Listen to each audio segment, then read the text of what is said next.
Halo, jumpa lagi dengan saya Emin di Gracia Community Online Experience kita hari ini. Terima kasih untuk Anda semua, baik Anda yang Kristen maupun Anda yang bukan Kristen, yang menyaksikan tayangan kami ini. Saya ucapkan selamat bergabung. Semoga tayangan kami ini bisa bermanfaat dan menjadi berkat untuk Anda semua. Teman-teman, pandemi masih belum berakhir. Tapi kita tidak boleh panik, namun juga tidak bisa meremehkan. Tetap budayakan hidup bersih dan sehat, serta jangan lupa tetap patuhi protokol kesehatan. Tetap menggunakan masker saat keluar rumah, mencuci tangan setiap saat, menjaga jarak, dan hindari kerumunan, serta mengurangi mobilitas dan melakukan vaksinasi. Bagi yang belum divaksin, segeralah datang ke tempat yang sudah ditetapkan pemerintah untuk melakukan vaksinasi. Selain itu, penting juga untuk melakukan olahraga yang teratur serta istirahat yang cukup dan makan makanan yang bergizi agar imunitas tubuh tetap terjaga. Jika kita sehat, keluarga sehat, maka Indonesia juga sehat. Dan kita bisa segera terbebas dari pandemi ini dan menuju endemi. Dan roda ekonomi pun bisa kembali berjalan dengan baik. Kristus over krisis adalah tema khotbah yang sebentar Ibu Pendeta Lewis akan bagikan kepada kita semua. Pasti Anda semua sudah tidak sabar menunggu apa itu Kristus over krisis. Sebentar lagi kita akan simak bersama, namun sebelumnya Leti akan menyapa kita dan dilanjutkan dengan rekan saya Yosi dan Kimham bersama dengan GCC Ben Purwokerto akan menyanyikan sebuah lagu. Dan untuk informasi, tayangan khotbah dan pujian hari ini adalah rekaman ibadah minggu lalu dan semuanya telah melalui protokol kesehatan yang ketat. Jadi jangan kemana-mana dulu, tetap stay di channel ini. God bless you. Memaksimalkan penyertaan Tuhan. Aku menyertai kamu senantiasa sampai kepada akhir zaman. Kalimat tersebut diucapkan oleh Tuhan Yesus sampai hari ini, bahkan sampai akhir zaman. Penyertaannya Tuhan berlaku untuk kita semua. Bapak, Ibu, Saudara, disertai Tuhan apakah berarti tidak bisa sakit? Disertai Tuhan apakah berarti kita tidak bisa mengalami penderitaan? Disertai Tuhan apakah berarti kita tidak bisa gagal? Teks Kejadian 19 ayat 1-29 menceritakan tentang Tuhan yang memusnahkan kota Sodom dan Gomora karena penduduknya hidup penuh dengan kejahatan. Tetapi yang menarik dalam kisah ini diceritakan bahwa Tuhan ternyata memberitahu Lot terlebih dahulu dan memerintahkan Lot bersama keluarganya keluar dari kota mereka. Lot mendengar perintah Tuhan tersebut dan menyampaikan kepada keluarganya. Tapi berlambat-lambat untuk pergi tinggalin kota tersebut. Sampai akhirnya malaikat Tuhan memegang tangan keluarga Lot dan membawa keluar dari Sodom. Bapak, Ibu, Saudara, perintah Tuhan sangat jelas bagi keluarga Lot. Yang pertama, lari untuk selamatkan nyawa. Yang kedua, jangan menoleh ke Sodom. Setelah malaikat membawa paksa mereka keluar dari Sodom, penulis Alkitab menceritakan bahwa istri Lot menoleh ke belakang dan mati menjadi tiang garam.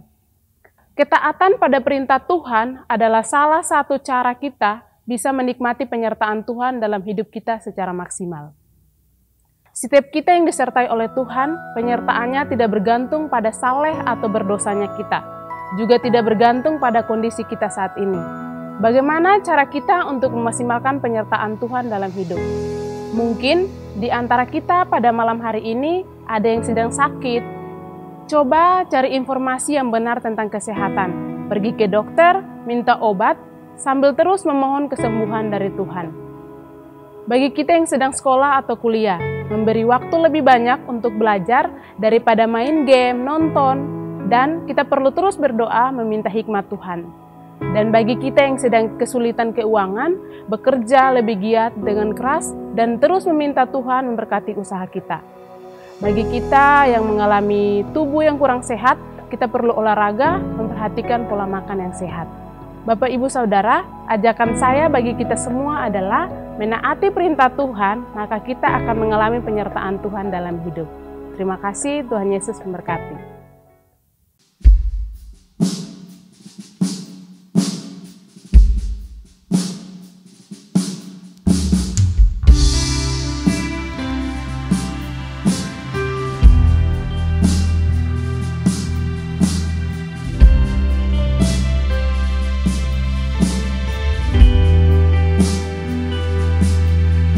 Engkau ada bersama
kasih buat besarnya anugerah-Mu dalam setiap hidup kami Tuhan. Apa kabar Bapak Ibu semuanya? Luar biasa. Di luar udara dingin, tapi kita tetap beribadah karena Tuhan luar biasa buat saudara dan saya. Amin. Haleluya. Saudara-saudara, ada satu kata yang paling ditakuti banyak orang. Apa kata itu? Yaitu krisis. Ya. Sebagai pengikut Yesus, seharusnya kita tidak perlu takut dan khawatir terhadap kata krisis. Karena Alkitab mengajarkan kepada kita bagaimana kita bisa menang atas krisis kehidupan. Kalau kita membaca Alkitab, sudah banyak contoh ya yang kita baca bagaimana Tuhan menyatakan pemeliharaannya untuk bangsa Israel di tanah Mesir. Ya, walaupun bangsa Israel itu bangsa yang keras, bangsa yang tegar tengkuk, bangsa yang berulang kali membuat kesalahan dan ketidaktaatan, tetapi tetap mendapat pertolongan Tuhan saat mereka menghadapi krisis. Konfusius pernah mengatakan, berhentilah membuat semuanya menjadi rumit. Karena hidup itu sangat sederhana. Yang membuat rumit itu manusia itu sendiri. Hidup itu sederhana. Pergi bekerja, pulang, kita pulang dengan senyum bahagia, gagal kemarin, tetapi tidak menyerah. Hidup jadi rumit karena manusia mengejar dunia, mengejar materi secara berlebihan. Jangan menyamakan kebahagiaan hidup itu dengan materi, karena hidup itu sederhana. Saudara-saudara, kita harus menjaga sikap hati kita untuk tetap baik. Bila suasana hati kita tidak baik, maka hidup kita juga akan menjadi tidak baik. Kita akan mempunyai respon yang negatif, membuat hidup yang sederhana itu jadi rumit. Berhentilah untuk membuat semuanya itu jadi rumit. Berbagai krisis terjadi dalam kehidupan manusia. Ada krisis keluarga karena kurangnya kasih antara suami istri, antara orang tua dan anak. Semuanya kehilangan kasih sehingga keluarga itu mengalami krisis. Ada krisis keuangan karena mengalami PHK secara tiba-tiba, belum mempunyai pegangan pekerjaan yang tepat, ya. Atau bisa juga sudah punya pekerjaan tepat, tapi kurang puas dengan apa yang diterima. Sehingga karena kekurangpuasan hidupnya itu mulai pinjam sana, pinjam sini, ya, tidak terbendung sehingga terlalu banyak hutang di luar yang membuat keuangan jadi krisis. Saudara-saudara, ada juga yang mengalami krisis kepuasan. Tidak puas dengan materi yang diterima, tidak puas dengan pekerjaan yang dimiliki, tidak puas dengan kedudukan yang sudah diperoleh. Mereka ingin lebih dan lebih lagi. Berhenti untuk melakukan semuanya itu. Karena hidup kita sebenarnya sangat sederhana. Ya, ingat hidup kita hanya sederhana. Filipi 4 ayat 19 mengatakan, Allahku akan memenuhi segala keperluanmu menurut kekayaan dan kemuliaannya dalam Kristus Yesus. Ayat ini mengajarkan kepada kita untuk berhenti khawatir, berhenti takut, dan belajar mempercayai firman Tuhan sepenuhnya. Tentunya ini harus dilakukan dengan kesungguhan hati kita, dilakukan dengan penuh tanggung jawab. Baru kita akan mengalami apa artinya Allah memenuhi segala keperluan kita. Saudara-saudara, kita sedang menghadapi gelombang demi gelombang ketidakpastian dalam hidup ini. Mendengar dan membaca berita tentang peperangan yang terjadi di Rusia dan Ukraina membuat banyak orang takut. Banyak berita yang menyebabkan manusia bingung dan bertanya-tanya apa yang bakal terjadi. Tentunya kita semua berdoa supaya perselisihan antara Rusia dan Ukraina itu segera selesai. sehingga tidak menimbulkan kesusahan demi kesusahan di seluruh bumi. Saya mendapat cuplikan video, ada seorang guru piano di Ukraina. Karena peperangan ini, rumahnya itu hancur lebur. Ya. Lalu satu hari dia kembali ke rumahnya itu, dia melihat piano itu. Dan dia mengatakan, aku akan main piano ini untuk terakhir kalinya. Dan dia memainkan piano itu, ya, begitu indah. Sesudah itu dia pergi dan dia mengatakan selamat tinggal. Apa yang dimiliki ditinggalkan semuanya karena perang itu. Saudara-saudara, ini sangat menyedihkan, ya. Belum lagi pandemi yang belum selesai. 3 tahun kita sudah mengalami pandemi ini. 3 tahun banyak orang mengalami kerugian. Orang jadi takut, tidak berani keluar rumah, terus-menerus di dalam rumah, tidak bisa kemana-mana. Bahkan kadang-kadang seperti tertahan dan mengalami kebosanan hidup. Mengalami kegelisahan, perasaan bermacam-macam berkecamuk di dalam hati dan pikiran yang membuat kita menghadapi ketidakpastian. Mau berapa lama lagi situasi pandemi ini? Tentunya kita bertanya, sampai kapan pandemi ini akan terus berlangsung? Saudara-saudara, semua yang menjadi kebutuhan manusia saat ini digoncang. Ya, entah apa lagi yang akan membuat manusia jadi terkejut demi terkejut.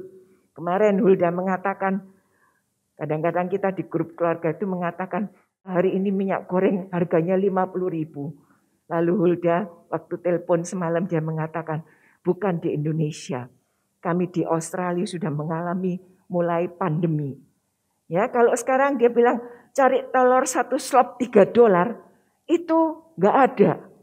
1 slop isinya 10 biji itu, telur itu harganya hampir $5. Dan belum harga-harga yang lain. Nah, saudara-saudara, itu yang terjadi di dunia kita saat ini. Jadi bukan hanya Indonesia saja yang mengalami goncangan-goncangan kehidupan. Kita membutuhkan kekuatan, kita membutuhkan hikmat dan penyertaan Tuhan dalam menjalani kehidupan ini. Yakinlah bahwa Allah yang kita sembah akan memenuhi segala keperluan yang kita butuhkan. Amin. Haleluya. Saudara pernah mendengar perkataan secupak gandum sedinar? Perkataan ini pernah diucapkan oleh nenek saya. Dia pernah mengumpulkan cucu-cucunya. Dia berkata, jangan sekali-kali kalian meninggalkan Tuhan. Karena katanya, mungkin kalian tidak mengalami zaman Belanda. Kamu tidak mengalami zaman Jepang seperti apa yang aku alami. Tetapi kelak kamu mungkin akan mengalami apa yang dikatakan oleh Alkitab. Secupak gandum sedinar. Kami bertanya, apa maksudnya, Nek? Ya. Lalu nenek saya mengatakan, akan ada satu masa yang akan membuat sulit banyak orang, banyak penduduk, sampai untuk makan pun mengalami kesulitan. Kalau mendengar hal ini, rasanya ngeri, ya. Apa yang akan terjadi? Hulda saya ingat waktu dia duduk di SMP, dia membaca kitab Wahyu. Ya, lalu dia begitu selesai membaca kitab Wahyu itu, dia berkata, "Mah, aku takut." Lo takut kenapa? Apa yang diceritakan Wahyu itu benar enggak sih? Saya katakan, apa yang dikatakan Alkitab pasti benar. Wah, kenapa orang harus mengalami berbagai macam tekanan hidup? Kenapa orang harus mengalami berbagai macam ujian yang akan Tuhan lakukan? Saya katakan, karena manusia tidak bertobat dengan sungguh-sungguh. Dan manusia tidak mencintai Tuhan dengan sungguh-sungguh. Dia akan mengalami hal itu. Dan akan mengalami ketakutan. Saudara-saudara, mari kita baca Wahyu pasal 6, ayat 6. Dan aku mendengar seperti ada suara di tengah-tengah keempat makhluk itu berkata, secupak gandum sedinar dan 3 cupak jelai sedinar. Tetapi janganlah rusakkan minyak dan anggur itu. Saudara membaca ayat ini, ada perasaan apa di dalam hati kita? Ya, apa yang kita pikirkan? Secupak gandum sedinar 3 cupak jelai sedinar. Secupak gandum. Saudara tahu secupak itu ukurannya seperti apa? Secupak itu segenggam. Ya, segenggam gandum harganya sedinar. Sedinar itu seperti upah kerja seseorang 1 hari. Sekarang misalnya upah kerja itu 50.000. Saudara membeli gandum segenggam, beras segenggam, harganya 50.000. Bukan sekilo 50.000, segenggam. Ya. Dan beras yang segenggam, gandum yang segenggam tidak mencukupi untuk kehidupan makan sebuah keluarga. Untuk mencukupi kehidupan makan seorang diri pun itu tidak cukup. Itu yang akan terjadi. Jadi secupak gandum sedinar ini berbicara tentang krisis. Ya, berbicara tentang krisis. Sekitar 2 bulan ini kita sudah digoncang dengan harga minyak naik turun, naik turun. Ada tidak ada. Waktu banyak orang antri, minyaknya kosong. Sekarang minyaknya penuh, tidak ada yang beli. Sebab apa? Harganya mahal. Nah, saudara-saudara, bukan hanya itu saja. Sebenarnya semua kebutuhan yang kita perlukan sehari-hari sudah mengalami kenaikan. Hanya kita yang tidak merasa. Ya, karena saya sering buat roti, jadi saya tahu. Beli telur 2 minggu lalu masih 19.000. Kemarin saya beli telur 1 kilo 26.000. Dan bukan itu saja, masih ada hal-hal yang lain. Nah, ini menunjukkan bahwa semua kebutuhan yang diperlukan sehari-hari itu mengalami goncangan demi goncangan. Menandakan bahwa nilai tukar uang terhadap barang berubah menjadi rendah. Ya, kalau biasanya saudara beli belanja 50.000 sehari, mungkin sekarang hanya bisa untuk membeli minyak. Kalau saudara butuh minyak itu banyak. Dan tidak bisa beli yang lainnya. Nah, dengan melambungnya harga barang-barang di satu sisi, sementara di sisi lain terjadi kemerosotan nilai uang, daya beli masyarakat pun jadi rendah. Kadang uang yang kita terima dari hasil kerja tidak menopang seluruh kehidupan dan kebutuhan kita. Ini bukan hanya dialami kita di sini. Saya katakan di mana-mana juga sudah terjadi. Hanya kita tidak tahu situasi negara-negara lain. Saudara-saudara, ini merupakan krisis yang dinubuatkan dalam kitab Wahyu yang bakal dihadapi dan terjadi di akhir zaman. Kapan akan terjadi? Tidak ada satupun yang tahu. Yang penting yang harus kita lakukan adalah siap dan menjaga mempertahankan iman kita kepada Tuhan. Saudara-saudara, secupak gandum ini berbicara tentang krisis. Selama pandemi, banyak orang sudah mengalami krisis. Karena harga pangan, karena kebutuhan sehari-hari yang tidak tersedia. Kadang uang di tangan diperoleh dari hasil kerja sehari tidak berarti untuk menopang kebutuhan dan kehidupan dalam suatu keluarga. Itulah gambaran krisis yang dinubuatkan dalam kitab Wahyu yang bakal dihadapi di akhir zaman ini. Kapan? Sekali lagi saya katakan tidak seorang pun bisa memastikan kapan itu terjadi. Tetapi yang harus kita lakukan dengan pasti menyiapkan iman kita dan selalu berjaga-jaga di dalam Tuhan. Apa maksud Tuhan dengan secupak gandum ini? Tuhan sedang mengingatkan kita semua melalui krisis demi krisis yang terjadi akhir-akhir ini. Seringkali kita melupakan segala berkat Tuhan. Seringkali kita melupakan pencapaian yang kita dapatkan dari Tuhan. Kita lupa bahwa semua hasil kerja kita itu berasal dari Tuhan. Dan tanpa kita sadari, manusia sudah melangkah jauh dari Tuhan. Saudara-saudara, di saat-saat seperti ini, penting bagi kita untuk membangun dan memperbaiki hubungan yang baik dengan Tuhan. Tuhan sedang mengingatkan kita semua bahwa Dia sungguh ada. Dia ada bersama kita saat ini. Dia ada dalam hidupmu. Dia ada dalam keluargamu. Dia ada dalam pekerjaanmu. Amin. Haleluya. Saudara-saudara, krisis boleh datang. Tetapi yang penting adalah jangan rusakkan minyak dan anggur. Minyak dan anggur ini berbicara tentang firman Tuhan.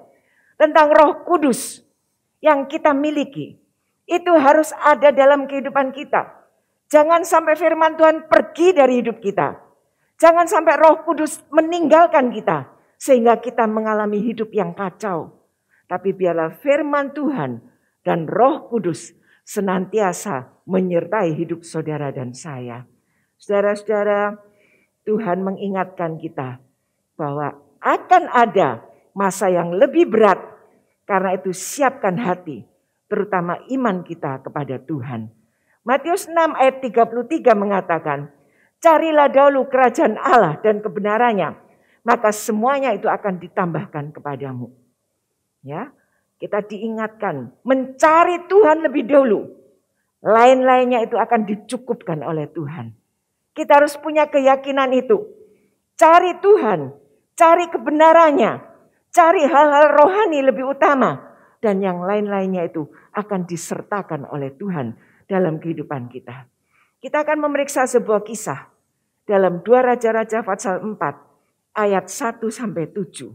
Ya, kita akan baca ayat ini bersama-sama.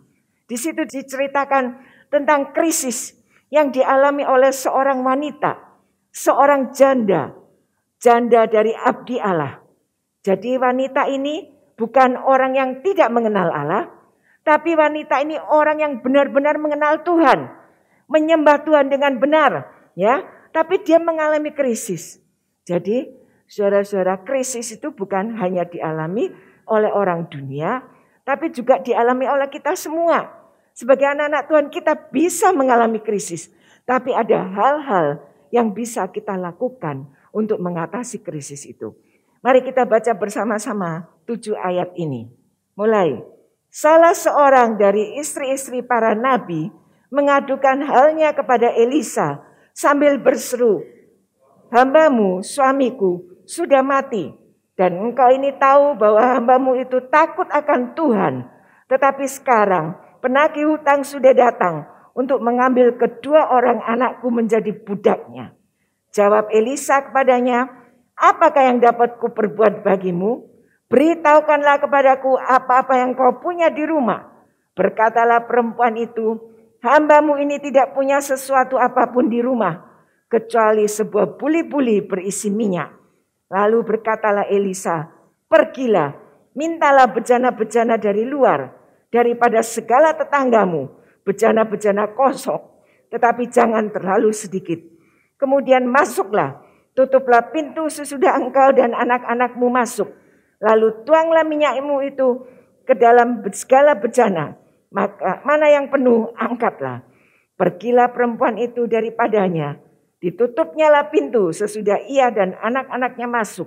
Dan anak-anaknya mendekatkan bejana-bejana kepadanya. Sedang ia terus menuang.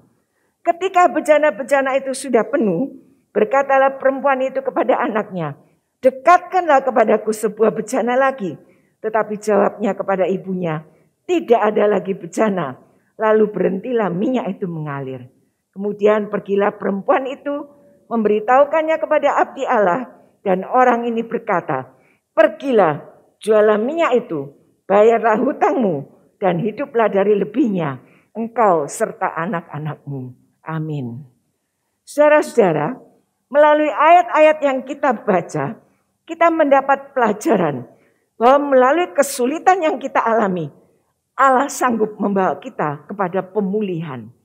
Peristiwa mujizat tentang seorang janda dengan perantara Nabi Elisa ini memberikan pelajaran kepada kita bahwa ketaatan kepada Tuhan tidak akan membiarkan kita tenggelam dalam kesulitan. Karena Kristus ada di atas krisis. Apa yang harus kita lakukan?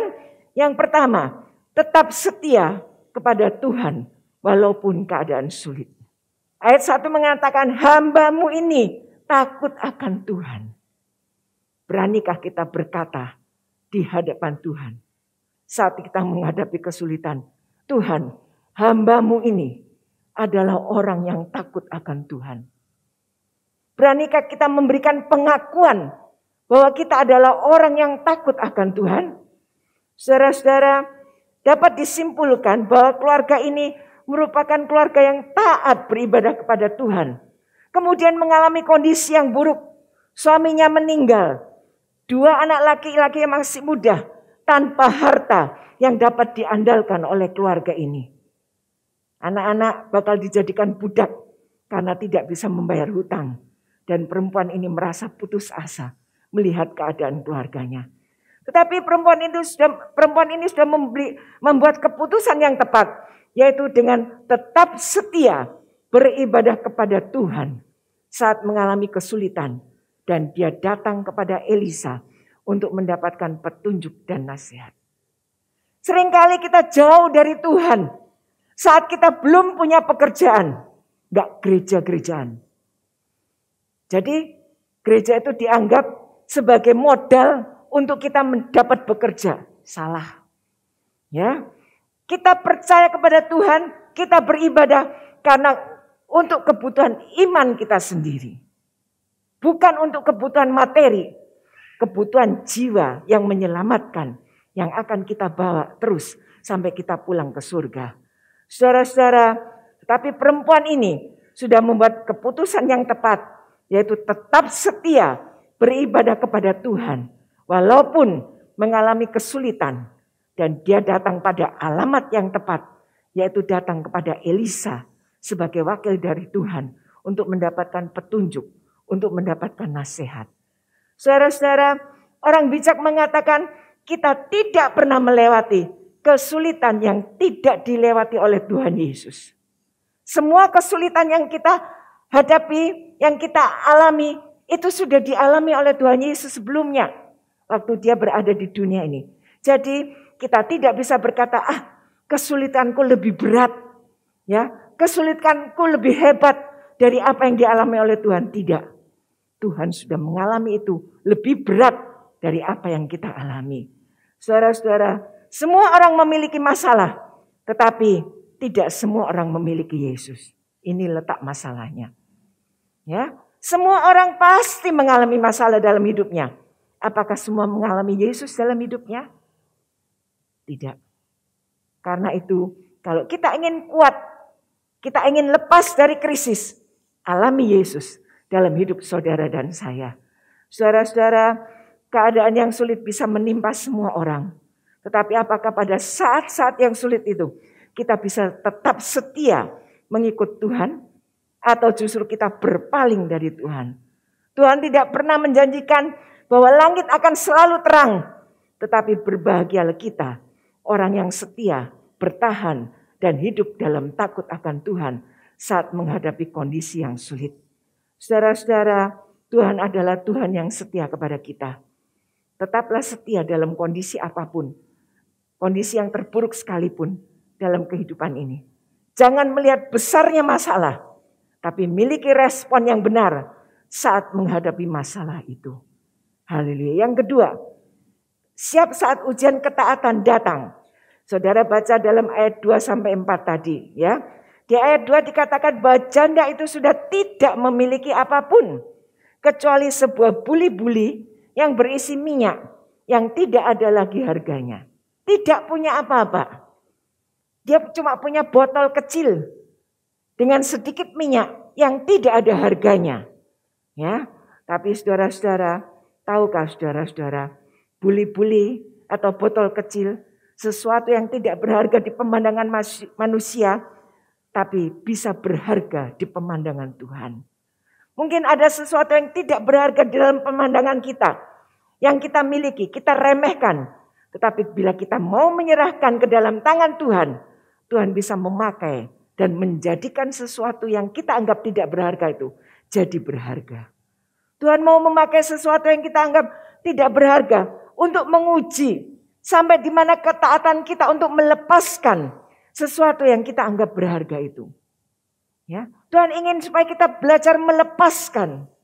Saudara-saudara, Tuhan bisa meminta sesuatu apa yang anggap kita berharga, yang kita anggap paling berharga dalam hidup kita, untuk mewujudkan kehendaknya yang lebih besar daripada yang kita duga. Kadang-kadang kita terlalu menggenggam ya apa yang menurut kita sangat berharga. Tetapi Tuhan ingin apa yang kita genggam erat-erat itu kita serahkan kepada Tuhan dalam bentuk ketaatan yang sejati. Kalau kita bisa taat, kita akan melihat perbuatan Tuhan yang lebih besar. Yang ketiga, mengalami pemulihan. Ayat 5-7. Taat kepada perintah Elisa, meminjam, mengumpulkan bejana-bejana. Bejana yang dipinjam tadi terisi penuh dengan minyak yang mengalir dari buli-buli yang kelihatan tidak berguna dan tidak dapat menampung lagi. Saudara-saudara, tidak ada kesuksesan tanpa ketaatan dan pengorbanan. Semua kesuksesan yang kita capai pasti ada pengorbanan yang kita lakukan. Ya, minyak itu mengalir seperti tidak ada habisnya bagi janda ini. Melalui mujizat ini, kondisi keluarga janda ini mengalami pemulihan. Bukan pemulihan biasa, melainkan pemulihan yang sempurna dari Tuhan. Saudara-saudara, pemulihan yang sempurna juga diberikan kepada kita semua, orang yang setia kepada Tuhan. Yakinkan diri kita bahwa Kristus ada di atas setiap krisis yang kita alami. Tetap setia kepada Tuhan, walaupun keadaan sulit, Tuhan sanggup mengadakan pemulihan di setiap kesulitan hidup kita. Dan berkat-Nya akan mengalir tidak henti-hentinya bagi umat yang dikasihi-Nya. Saudara, 1 Petrus 5 ayat 6 dan 7 mengatakan, karena itu rendahkanlah dirimu di bawah tangan Tuhan yang kuat, supaya kamu ditinggikan pada waktunya. Serahkanlah segala kekhawatiranmu kepadanya, sebab Ia yang memelihara kamu. Amin. Dalam keadaan damai dan makmur, mungkin mudah bagi kita mengatakan tetap percaya kepada Tuhan. Tetapi ketika kita mengalami kegagalan, kegelapan dalam hidup ini, tidak ada jalan keluar. Mampukah kita mengatakan tetap percaya kepada Tuhan? Akankah kita tetap setia dan menantikan kehendak Tuhan? Ketika di masa-masa pengujian kita alami janjinya seolah tampak tidak tergenapi. Saudara-saudara, Tuhan bekerja dengan cara-cara yang ajaib, yang mampu memulihkan kehidupan kita. Tuhan tetap menyertai umat-Nya yang setia kepadanya. Ketika mujizat terjadi, harus didahului dengan kesetiaan, ketaatan kita kepada Tuhan. Allah ingin menunjukkan bahwa mujizat itu terjadi bukan karena perbuatan dan apa yang berharga yang kita miliki, tetapi semata-mata karena anugerah Tuhan. Yakinlah bahwa kita memiliki Kristus di atas krisis yang kita alami dalam kehidupan ini. Amin. Mari kita berdiri bersama-sama. Tuhan, beri kami semua keyakinan yang kuat bahwa Tuhan ada di setiap krisis yang kami hadapi. Tuhan pasti memberi jalan keluar untuk setiap persoalan hidup kami. Kisah janda yang sudah mempercayakan hidup sepenuhnya kepada Tuhan, kiranya menjadi teladan bagi kami semua. Saat kami menghadapi krisis kehidupan, kami mengambil langkah yang tepat. Tetap setia, percaya akan janji Tuhan, dan tetap datang kepada Tuhan. Menyerahkan apa yang kita anggap baik untuk mendapatkan yang lebih baik dari Tuhan. Kami yakin sepenuhnya bahwa Tuhan sanggup membuka jalan terbaik bagi perjuangan hidup kami semuanya. Kami tetap mohon perlindungan dan penjagaan Tuhan bagi hidup kami ini. Dalam situasi dunia yang tidak menentu, beri kami kekuatan, beri kami hikmat-Mu, beri kami ketenangan untuk kami dapat menjalankan kehidupan dengan baik. Berkati rumah tangga kami Tuhan, berkati keluarga kami, berkati anak-anak kami, juga usaha pekerjaan kami. Berikan kemudahan-kemudahan untuk menerima berkat Tuhan. Beri kami selalu kesehatan yang prima, sehingga kami dapat terus memperjuangkan hidup ini. Tuhan juga memberkati gereja Tuhan dan semua program-programnya. Berkati semua persembahan-persembahan yang diberikan untuk menunjang berlangsungnya program gereja Tuhan. Berkati semua tangan-tangan yang memberikan persembahan bagi Tuhan, kembalikan dengan berlipat ganda. Berkati semua yang sudah ikut terjun dalam pelayanan Tuhan hari ini, pakai hidup mereka dengan kekudusan yang Tuhan berikan. Mari kita menadahkan tangan kita untuk menerima berkat Tuhan. Tuhan memberkati dan melindungi engkau. Tuhan menyinari engkau dengan wajah-Nya dan memberikan kasih karunia. Tuhan menghadapkan wajah-Nya kepadamu dan memberikan damai sejahtera.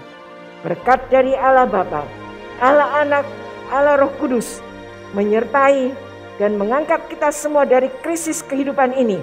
Dan mulai sekarang sampai selama-lamanya, sampai Tuhan Yesus datang kembali yang kedua kalinya. Bersama-sama kita katakan, dalam nama Tuhan Yesus Kristus, Juru Selamat kami sudah berdoa. Amin. Terima kasih untuk Ibu Pendeta Lois untuk renungan firman Tuhan yang menguatkan dan mengingatkan kami semua untuk tetap kuat dan mau menghadapi krisis. Sebab Tuhan sanggup menghadapi mujizat dan pemulihan untuk krisis yang kita hadapi. Semoga Tuhan memberikan kesehatan selalu kepada Ibu Pendeta Lois. Kepada semua rekan-rekan tim GCC Purwokerto, terima kasih untuk pelayanan hari ini. Salam sehat dan kompak selalu. Terima kasih juga untuk Bapak Ibu dan teman-teman semua yang telah dengan setia dalam memberikan persembahan. Kiranya Tuhan berkati dan memberikan kemudahan untuk segala usaha pekerjaan Bapak Ibu semua. Selanjutnya, untuk Bapak Ibu yang memberikan persembahan, bisa langsung ke kotak persembahan yang ada di gereja, bertemu dengan pengerja di gereja, atau Bapak Ibu bisa langsung mentransfer ke rekening gereja yang tertera di layar Anda. Teman-teman, mari tetap patuhi protokol kesehatan yang ada, yaitu dengan menggunakan masker saat keluar rumah, mencuci tangan pakai sabun, dan hindari kerumunan. Lindungi diri Anda, keluarga, dan Indonesia. Saya Emen, sampai jumpa di online experience kita Jumat depan. Salam sehat, Tuhan Yesus memberkati.